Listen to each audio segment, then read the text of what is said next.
اعوذ بالله من الشیطان الرجیم بسم الله الرحمن الرحیم.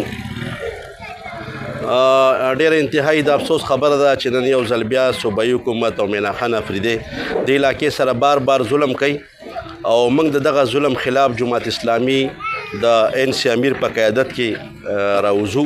اوس دا تاسو کته شي چې دغه ځکه دوی د علاقې د پاره گیټ نه پرې غوښتو.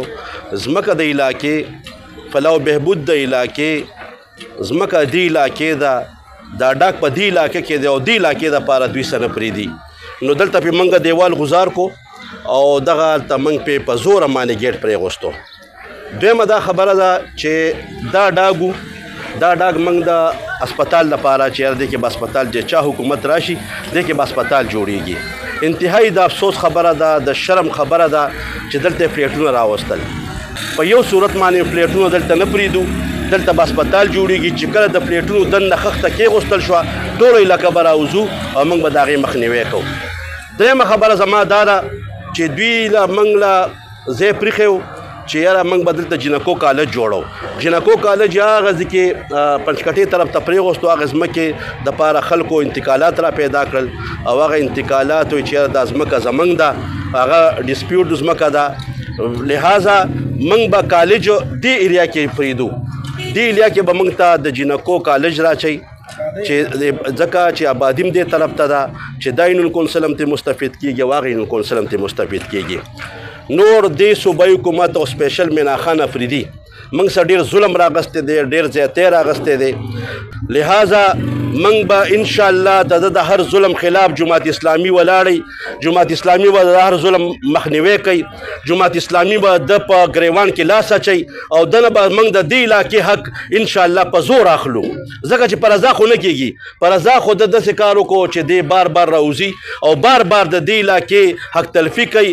دې علاقې دپاره د اعلان په دې ډاګ کې کړی و چې زه به دلته کالج جوړوم، دلته به اسپیټال جوړوم. د خپلې وعدې نه منحرف شو. انشاءالله دلته به دې ډاګ کې د اسپیټال نه علاوه موږ یو فلیټ نه منو او د جنکو د کالج نه علاوه موږ یو بل منصوبه نه منو او دلته سپورټس ګراوند دی او انشاءالله چې دلته به د سپورټس ګراوند نه علاوه موږ یو منصوبه نه منو. مهرباني دې وکړي زموږ علاقې سره دا ظلم او دا زیاتې دا جبر بند کړي. که به دې ظلم خلاف راوځو او انشاءالله په سړکونو باندې به موږ د دې مخنیوی کوو. والسلام. الرحمن الرحیم. 48 امیر جمیل صافي تاسو ته مخاطب یم. ورونو زموږ مینا خان افریدي صاحب نه چې کوم د بلدیات منسټر دی هغه نه زموږ دا مطالبه ده چې دلته چې کوم تاسو موږ ته دا تکلیف جوړ کړی دی سړک دپاره، دا روړه اچولې ده، د پاسه ته خاورې اچولې دي.